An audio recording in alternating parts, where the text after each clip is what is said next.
Oregon spring practices are underway. I've got two big questions on my mind.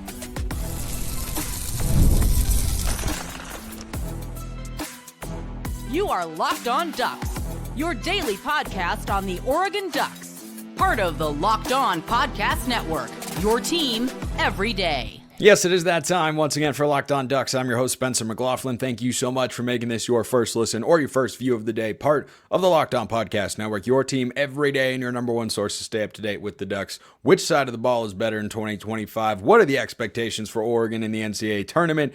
That's all coming up here on today's show, which is brought to you by our friends over at Monarch Money. Monarch Money, take control of your finances with Monarch Money. Use code LOCKEDONCollege at monarchmoney.com for 50% off your first year. So there are a lot of questions surrounding this Oregon football team. They're 105th in the country in returning production at about 43%. So there are going to be a lot of new faces all over the place. But there are two in particular to me that stand out. Let's start with the quarterback position. What will we hear about the quarterbacks for Oregon this spring? And I do think spring practice can be a bit of an indicator. Perfect example. Last year at Oklahoma, Jackson Arnold was the quarterback. He's now the quarterback down at Auburn over in the SEC. Those two teams are in the same conference because why the heck not? But Jackson Arnold, throughout spring football, was expected to be the starter. He'd played in a bowl game. The trajectory was there. There was a lot of optimism. He was a five-star recruit. And then throughout spring practice, the reports that came out were he's kind of having some issues with turnovers.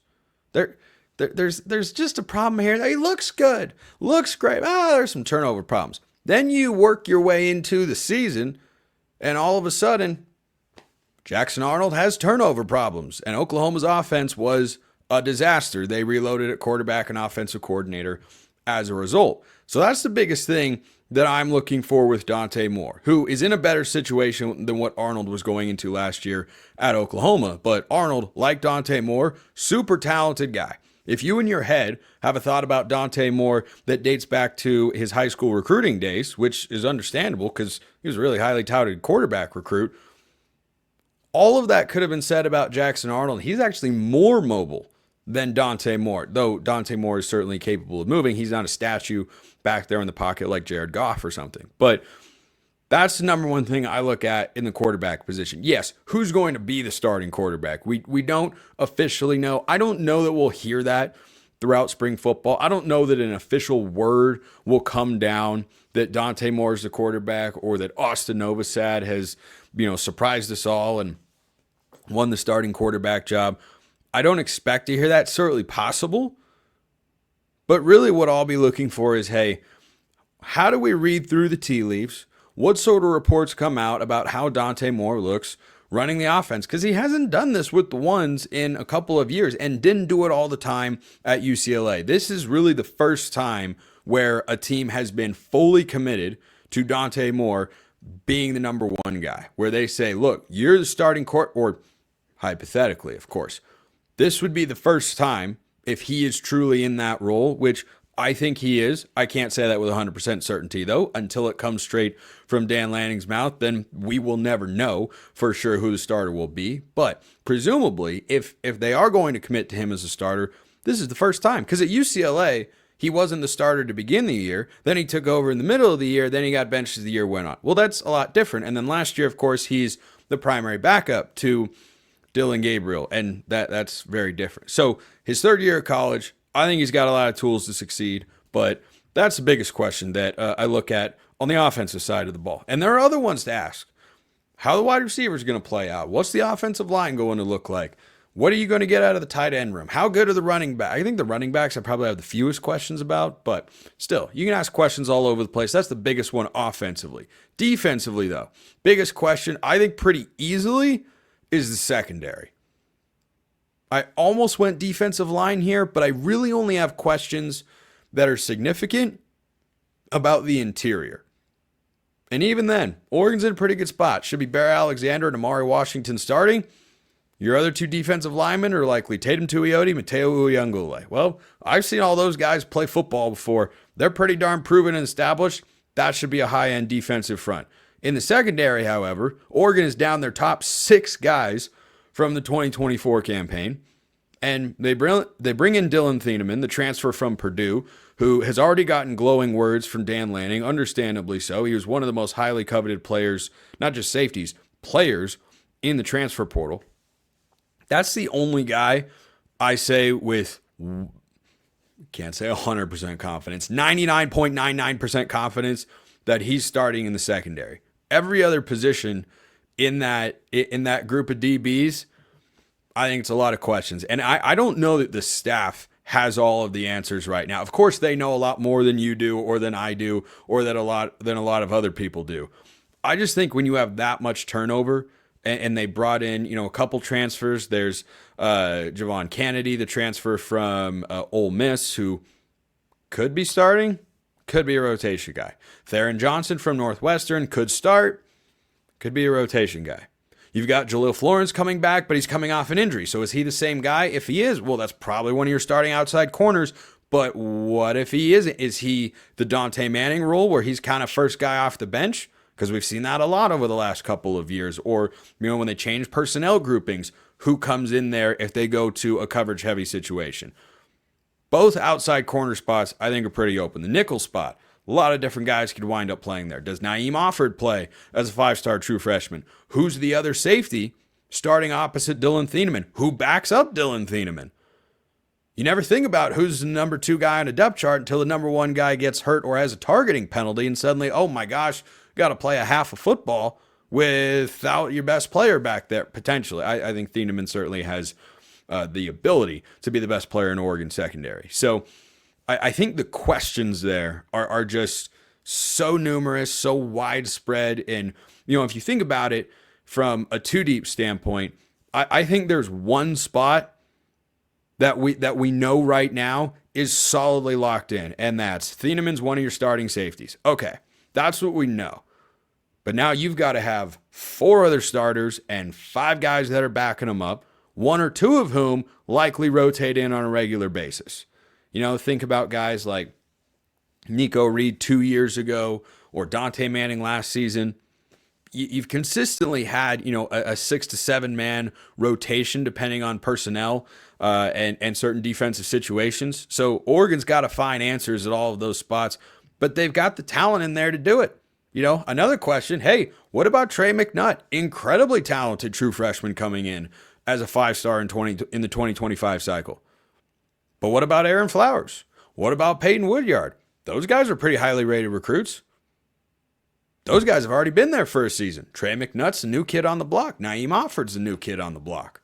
So those to me are the biggest question marks that I hope we get more answers to leading up to the spring game, which should be able to tell us a lot. And I think that for the Ducks defensively, there are other spots where you can ask questions. But the secondary to me stands out above the rest as I don't know as much right now.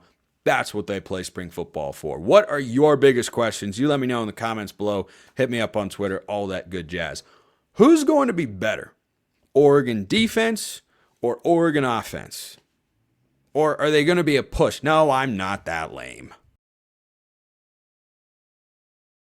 First, this episode brought to you by Upwork. Scaling your business requires the right expertise at the right time. With Upwork, you can find specialized freelancers in marketing, development, design, and more. Experts ready to help you take your business to the next level. Upwork gives businesses flexibility by connecting them with top freelance talent across multiple industries, including IT, AI, web development, and marketing. Whether you need extra hands for a project or a long-term partner, Upwork makes hiring simple and affordable. Finding the right talent is important. Upwork is there to help you with that. If you need help with a marketing campaign, for example, Upwork can help connect you with a freelance expert and you'll get some incredible results. That and so much more. Visit Upwork.com right now. Post your job for free. That's UPWORK.com, Upwork.com to connect with top talent and grow your business today. Upwork.com. Then you want to check out my friends over at Fabric. With Fabric, you can get term life insurance online right from your couch because life moves fast, especially when you have a family. One day you're watching your kids take their first steps, and before you know it, they're off to college. That's why securing their future is so important. Fabric by Gerber Life makes it simple to get term life insurance that fits your family's needs. You could be covered in under 10 minutes, and in many cases, No health exam is required. Do you want peace of mind as a parent? Of course you do. You want to make sure your family is financially protected no matter what happens. Fabric gives you that peace of mind. Join the thousands of parents who trust Fabric to help protect their families. Apply today in just minutes at meetfabric.com/lockedoncollege. That's meetfabric.com/lockedoncollege. Policies issued by Western Southern Life Assurance Company. Not available in certain states. Price is subject to underwriting and health questions. Check them out at meetfabric.com/lockedoncollege.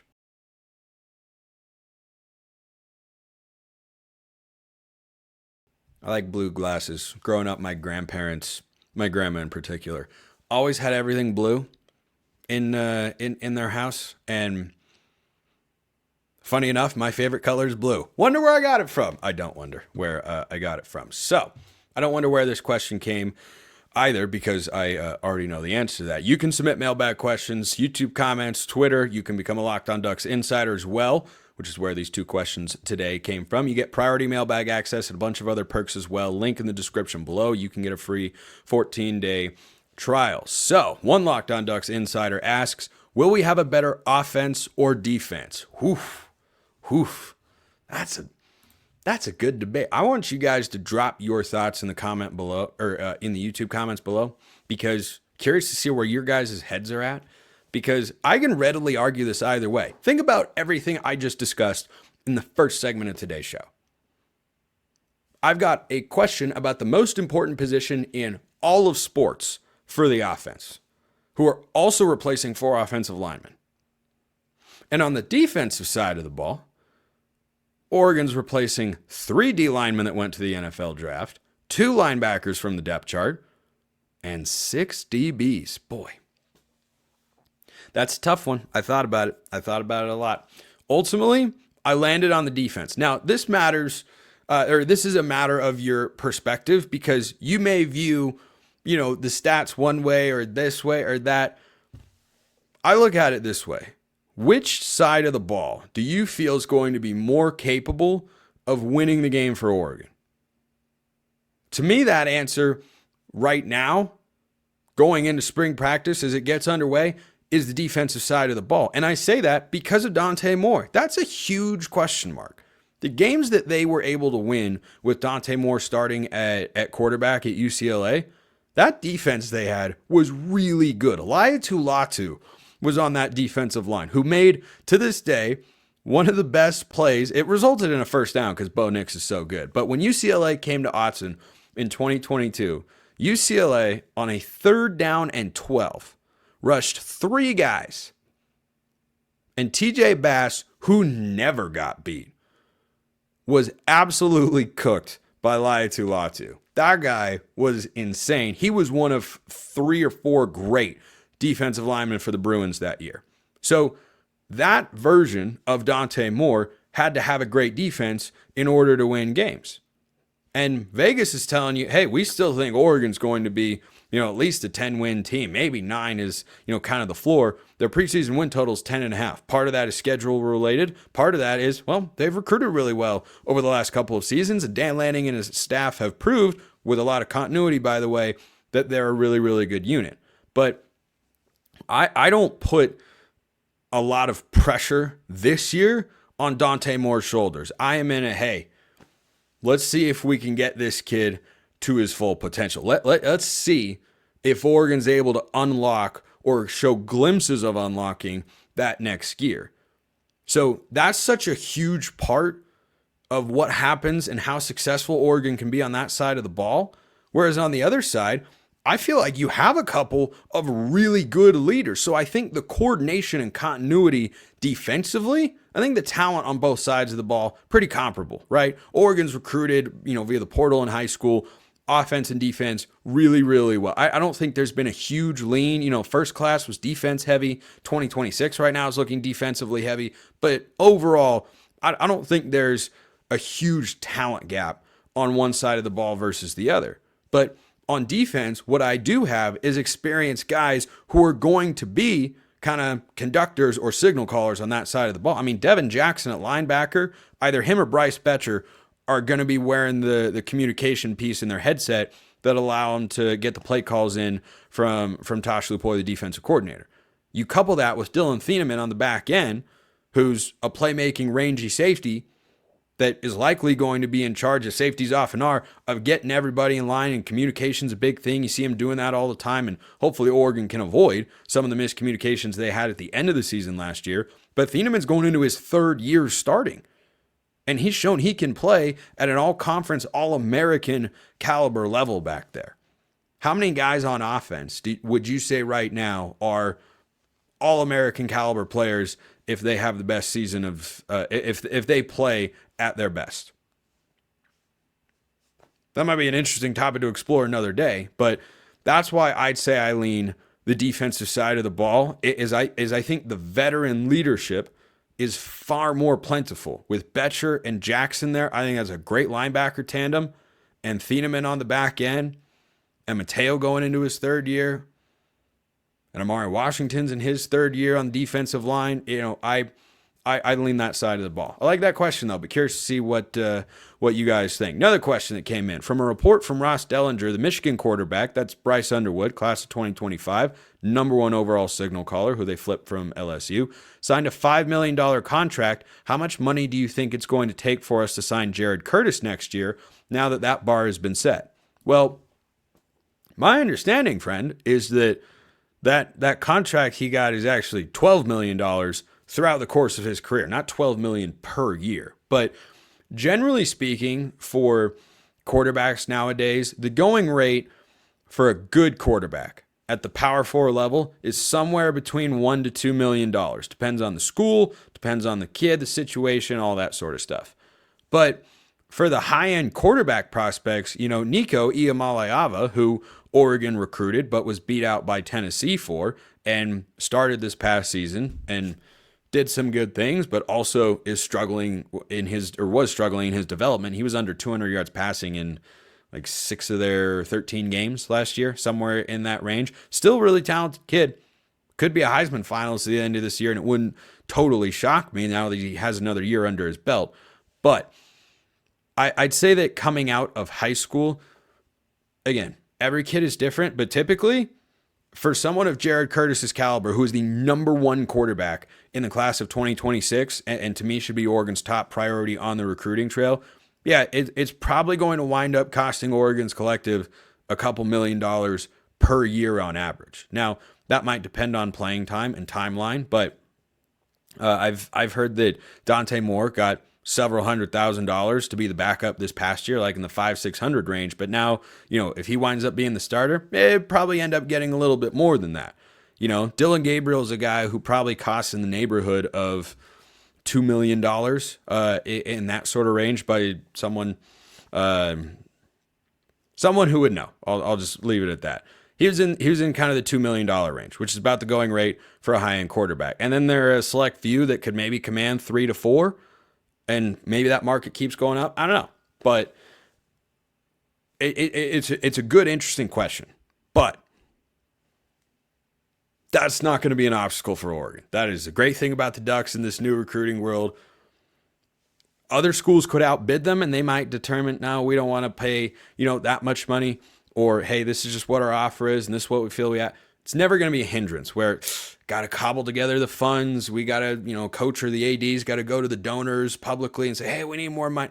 That's never going to happen. Not going to be a problem. But, everyone's different.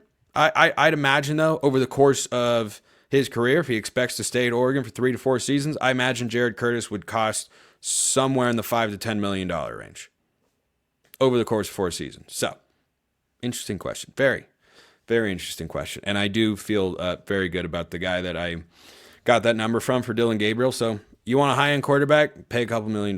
But Oregon's got that, which is a good thing. What kind of expectations do we have for men's basketball this year? What kind of expectations do we have for Kelly Graves' team going into March Madness? I'm answering those questions next.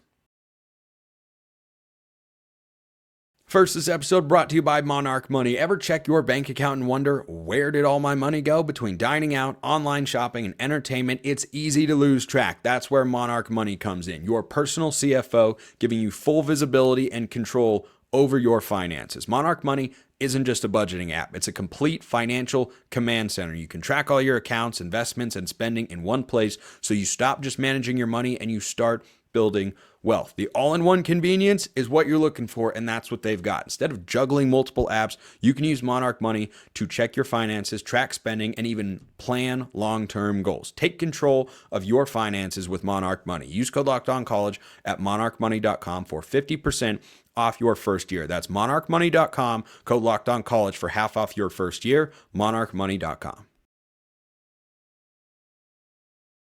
How high should the expectations be for Oregon basketball right now and going forward? Well, I'll start with Dana Altman's squad. I expect them to win on Friday. That would be a huge disappointment if they don't do that. But beyond what happens in this tournament, and I've said for a long time, Oregon has the talent and ability, which they have showcased time and again, to beat anybody in college basketball. I mean, they beat Alabama. Alabama's beaten Auburn, who's a number one overall seed. They beat Texas A&M, who's also beaten Auburn. Texas A&M might have win over Florida mixed in there as well. Texas A&M's a 4 seed. Wisconsin, who they, of course, had a great comeback win against on the road, beat them in Madison. That's a 3 seed. So they've got 3 wins on their resume of what is mostly the same team, which is refreshing that Oregon hasn't had to deal with mountains and mountains of injuries this year. That same team has that same potential to play at that level. But as we've seen throughout the course of this year, sitting at 24-9 is, I believe, what their record's at right now. They're a team that can really lose to anyone because they've had a tendency sometimes to play down to their competition, and it's really annoying. However, it's March Madness. They're a 5 seed. Talked about it on yesterday's show. It hasn't been a spotted owl sort of occurrence to see a 5 seed make a run to the Final Four. San Diego State made a run to the national championship game as a 5 seed a couple of years ago. Miami was in the Final Four that same year. Kansas won the whole thing in 2008 as a 5 seed. So, my expectations for this year is for Oregon to win at least one game and then for the next game to be competitive at the very least. In March, win or go home, it's tough to win tight games. Sometimes they go their way, sometimes you don't. What I would be disappointed in seeing is if Oregon either loses on Friday to Liberty in Seattle, or if they win that game and then they go to the next round, play Arizona, and what happened in the 2021 tournament with LJ Figueroa and Chris Duarte and Eugene from Eugene, Eugene Omoruyi, of course, his name, given the name Eugene from Eugene by the late Bill Walton, RIP, forever and always. That team played USC and got torched. Okay, that would be disappointing. But if they go out, and I'd love to see them get to the Sweet 16, of course, I would love to continue with in-season content rather than rolling into the off-season content world, which there will be plenty of interesting options and questions for this Oregon basketball team. But that's what my expectation is. My hope, as always, they go to the Final Four, have a chance to play for a national championship. They have an incredibly favorable draw. The East region is the most gettable region of the 4. I think the Midwest is the next most gettable. I think the South is probably the toughest, and the West is also pretty brutal. But in the East, you've got Alabama, who Oregon has beaten before. Hard to beat a team twice. We know that. But Alabama doesn't play a lot of defense. One of their guys is hurt. Wisconsin has not been a super trustworthy team in the tournament for quite a long time. Duke has got an injury they're dealing with for Cooper Flag. It's tough. There are just a lot of reasons to look at the East region and go, kind of feels like it's the most open, most up in the air. So that's my expectation on that side. On the women's side, at least, again, I look at the women's first game because of where the program was at last year and say the same thing that I say about Oregon's hypothetical second round game, is it would be disappointing if you get to that spot and get blown out. Doesn't mean it'd be a failed season, just means it would be a disappointing end, which unfortunately Oregon fans, I'm sure we're all familiar with at this point. So, the women take on Vanderbilt. Kelly Graves has been pretty dangerous as a double-digit seed in his career, but I look at both of these programs right now beyond or outside of this tournament, and I hope that they've reestablished the standard, because there was a 2-year stretch going into last year where Oregon didn't make the NCAA tournament. And guess what? That kind of stunk and felt like, man, this is not This is not what Dana Altman has been. Why are they losing games to teams that they should beat? And that's really all that was keeping them out of the tournament. They got better this year, took a major step forward in that regard. But, like with football, it's a process, it's a build. You don't go from being way away from a national championship to suddenly, boom, there we are right up there. It can take some time, both for a coaching staff and for individual players on a roster as well. So what I would like to see and what my expectation is for both of these coaches and the resources that they have and the caliber of coaches that I know they should be in the tournament every year. That's where both of these programs are fully capable of being. I know it's a new era in the NIL and the portal, and I think there was more of an adjustment to that on the women's side than on the men's side. But now that they're kind of up to speed and have shown, hey, they can be, close to the top of the conference, well, yeah, I think that's a reasonable expectation beyond just what happens this weekend. So, that's, something I'll definitely assess based on what happens in these tournament results this weekend, but it's right around the corner. And I got a rarely seen basketball question to wrap up today's show. This from Jasper Stromey 2778.